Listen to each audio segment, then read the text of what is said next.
Hi, Dr. Shook here. In this video, what I would like to share with you is the connection between PCOS, so that's polycystic ovarian syndrome, and thyroid symptoms or hypolothyroid symptoms. Okay, so here's the connection. A lot of women have PCOS, and what PCOS does, the cysts that are on the ovaries actually produce an increase, or they actually produce testosterone.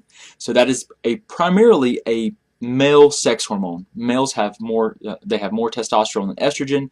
Their balance is slightly higher, and then women have slightly more estrogen than testosterone. So when these cysts make excessive testosterone, it does a lot of different things to your physiology.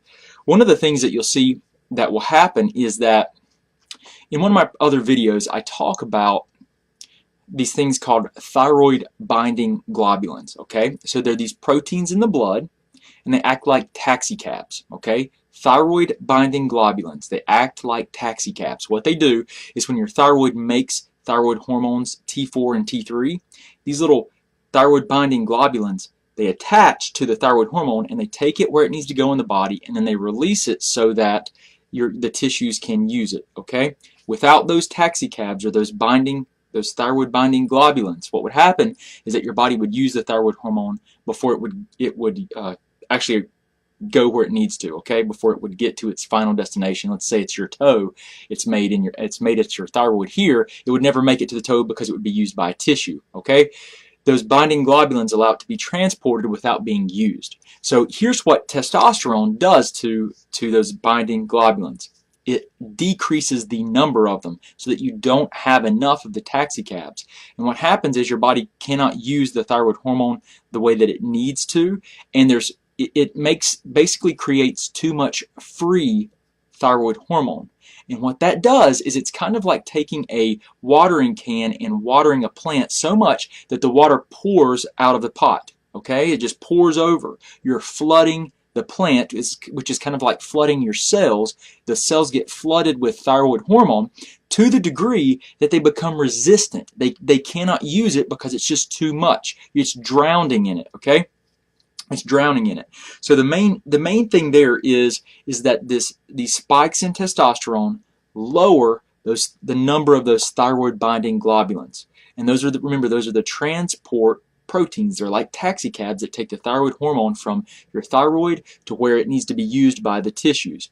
And if you don't have enough of those, then you have too much free hormone that can be used. It floods the cells of the body, and the body can't use it because it's kind of like just pouring water on a plant until it just pours out the sides, and you just keep pouring it. You're going to drown the plant. Okay, so I wanted to share that with you because it also creates a lot of issues with blood sugar.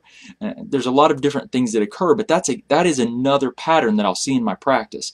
And if I suspect that someone has those cysts, I mean, you've got to look at these patterns, and when I get blood work, you will see one of the markers, which is T3 uptake, will be very high because you're uptaking at a very high rate, and it's actually higher than it should be. And there's some other things that we can identify that will help us to determine what's going on. A lot of times I'll get a comprehensive hormone panel as well that will allow me to look at those numbers and determine what is going on with your hormones and the relationship there, so that we can come up with a plan to figure out how to help you so you don't feel tired and fatigued all the time, so you can get your blood sugar under control, and all these things that, otherwise what is done for that.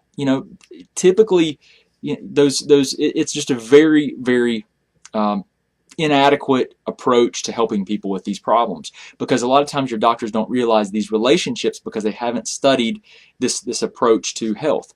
And that's what I do, because we need so many more doctors teaching and doing this type of stuff because people are just suffering with these problems.